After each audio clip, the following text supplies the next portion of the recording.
5வது படிக்கும்போதே நான் காசு பார்த்தேன். காசு பார்த்த உடனே எனக்கு அந்த படிப்பு இன்ட்ரெஸ்ட் போயிடுச்சு. 5வது படிக்கும்போதே அந்த படிப்பு இன்ட்ரெஸ்ட் போயிடுச்சு. எங்கள் அப்பா சும்மா இருக்கணும்னு சொல்லிட்டு கூட தூக்கணும். காசிமேட்டில் மீன் போட்டிலேருந்து மீன் வரும். அந்த மீனை ஒரு கூடையில் கொட்டி அந்த கூடையை தலையில் தூக்கி வச்சுட்டு போய் அவங்களுக்கு தேவைப்படுற இடத்துல நம்ம கொட்டணும் அந்த மீனை. அப்போ ₹1 கூலி. ஐயா 30 வருஷத்துக்கு முன்னாடி அப்போ ₹30 ₹1 1.5 கூலி. அப்போதுலேருந்து வேலை செஞ்சு வரேன். ஆனால் மீன் வெட்டுறது எனக்கு அப்போதுலேருந்தே பழக்கம். 30 வருஷத்துக்கு முன்னாடிலேருந்தே பழக்கம். 40 இடத்துல பொண்ணு பார்த்தேன் பாண்டிச்சேரியில். அவ்வளோ என்னன்னு கேட்டால் மீன் வெட்டுருவான். மீன் வெட்டுறோன்னா வருமானம் என்ன தெரியும். அவன் ஒரு கடையை போட்டுட்டு ஒரு 5-10க்கு மீன் வந்து ஒரு போலீஸ்காரங்க வீட்டில் பொண்ணு பார்த்தோம். அவங்க எனக்கு தெரியாமலே எங்கே அனுப்புகிறாங்க. பொண்ணு பார்த்தாச்சு பேசியாச்சு. அவங்க எனக்கு தெரியாமலே காசிமேட்டுக்கு அனுப்புகிறாங்க. அவரே நான் அவனை கூப்பிட்றேன் போது அம்சவாலே கூப்பிட்றேன். சார் வாங்க சார் எடுத்துட்டு வாங்க. அவர் கூப்பிடும்போது அவர் என்ன பண்ணுறாரு, இவன் ₹5 ₹10 வியாபாரம் பண்ணுறான், இவன்லாம் செட் ஆக மாட்டான். இப்படி பாண்டிச்சேரி ஃபுல்லாகவே இது கலைஞ்சிட்டே யோகப்பட பணம். அந்த 5 வயசில் நான் படிப்பு விட்ட காரணமே அந்த பணம் தான். அந்த பணத்தினால என்னோடய படிப்பு போச்சு. ஒரே ஒரு விஷயம், எக்காரணத்தை கொண்டும் குழந்தைங்கள வேலைக்கு மட்டும் அனுப்பாதீங்க. வேலைக்கு இந்த ஸ்கூல் லீவு 10வது படிக்கிற பசங்க 12வது படிக்கிற பசங்க ஸ்கூல் லீவாச்சே ஒரு மாதம் வேலை செய்யிட்டேன். ஒரு 6 மாதம் துணி கிடைக்க வேலைக்கு அனுப்பிடுவேன். அதுக்கு சம்பளத்தை கையில் வாங்கி வந்துன்னா அதுலேருந்து 2 நோட்டு உருவும். எப்படியும் அந்த எனக்கு செலவுக்கு என்னென்னு எடுத்துச்சுன்னு வச்சிங்களேன். அப்போ அந்த படிப்பு 2வது படிப்பு ஸ்கூல் பக்கம் போகாதுங்க.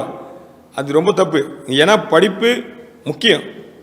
படிப்பு இல்லாமல் எதுவுமே பண்ண முடியாது. இன்றைக்கி நான் வீடியோ போடுறேன்னு சொல்கிறீங்களா, நான் வீடியோ போடுறேன்னா எனக்கு படித்தது கிடையாது. நான் என்னோடய வீடியோ எடுத்து மட்டும்தான் எடுப்பேன். ஒருத்தக்கிட்ட கொடுத்து நேம் போட சொல்லுவேன் கீழே. இது என்ன மீன், காசிமேடு ஃபிஷ் ஸ்பீடு செல்வம், இங்கே கொடுவா மீன் கட்டிங். இதை நான் ஒருத்தங்கிட்ட கொடுத்து போட வேண்டியதாக இருக்குது. இதை கொடுத்து நான் ஒருத்தர் போட வேண்டியதாக இருக்குது. இப்போவும் நடந்துட்டு தான் இருக்குது. அது இதை யார்கிட்டயா கொடுத்து போடுறேன்னா என்ன காரணம், படிப்பு இல்லை. அன்றைக்கி 10th +2 படிச்சிருந்தாலே அன்றைக்கி போலீஸ் வேலை. அதையே நான் ஒழுங்காக படிச்சிருந்தேன்னா அன்றைக்கி அந்த ஸ்டேஜுக்கு போயிட்டுருப்பேன். எல்லாமே எதுவுமே பிரயோஜனமே இல்லை. படிப்பு இருந்தால் மட்டுமே தலையெடுக்க முடியும், இல்லைனா ஒன்றுமே பண்ண முடியாது. இல்லை எனக்கு என்ன மாதிரி ஆளுக்கு யார் கிடைக்கும். எனக்கு ஏதோ இந்த ஒரு மேடை கிடைக்கிறதுனா அது என்னோட கை தொழில் வச்சு தான் நான் அந்த மேலே இருந்தேன். நிறைய பேர் வராங்க, இந்த மாதிரி பேட்டி கொடுக்குறேங்க பக்கத்தில் அவங்க நோண்டுறாங்க. காசு கேளியா ஏன்னா நோண்டு காசு கேளியான்னு நினைக்கிறீங்க. நமக்கு காசுலாம் வேணாம். இது இப்போ நான் ஒன்றும் இல்லை, பெகின் நோட்ஸில் பேட்டி கொடுக்க வந்திருக்கேன். என்னை கூட்டிங்க நான் வந்தேன். எதுக்காக வந்து தெரியுமா, இப்போவும் என்னோடய பாப்புலாரிட்டி தான், என்னோடய விளம்பரம் தான். நான் தொழில் பண்ணேன், ஒரு கடை வச்சில்ல, என் தொழில் தான் பண்ணுறேன். இது ஒரு விளம்பரம் மாதிரி தான் நான் இப்போ வந்திருக்கேன். தவிர அதிகமாக இங்கே வரணும் அங்கே வரணும்னு ஆசைலாம் கிடையாது எனக்கு. காலையிலே போனேன், ₹10 சம்பாரிச்சு நல்லா பார்த்து தூங்கிட்டு எழுந்து 2 மணின்றதால வந்தேன். காலையிலே வரணும்னா வந்திருக்க மாட்டேன் நான் கண்டிப்பாக. கல்யாணம் பண்ணுறதுக்கு முன்னாடி ஜிம்முக்கு போய்ட்டு காம்படிஷன் கலந்துக்கிற அளவுக்கு உடம்பு இருந்தது. அப்போ ஞாயிற்றுக்கிழமை போகிறணுமேன்றதுக்காக நான் போகல. எனக்கு வேலை முக்கியம்னு வேலைக்கு போயிட்டேன். நான் காம்படிஷன் கலந்துக்கிறது இது ஒரு பெரிய விஷயமாக போச்சு. அந்த மாதிரி எந்த ஒரு விஷயத்துலையும் வேலை தான் முக்கியம்னு வேலைக்கு செய்ய வேலையில் மட்டும் வேண்டியதான் போதும். எந்தெந்த வேலை செஞ்சாலும் தப்பு கிடையாது. நான் கூட தூரம் சொன்னேன் பார்த்தீங்களா, அப்போவே அதிக வருமானம் தான் சம்பாதிச்சு. அவ்வளோ ஸ்பீடு நடக்க முடியும். நடக்கிறதுல ஸ்பீடு, பேசுறதுல ஸ்பீடு. எது நடந்தாலும் நான் பேசுறதுக்கு முக்கால்வாசி பேர் புரியாது. எங்கள் ஒய்ஃபுக்கு மட்டும்தான் புரியும்.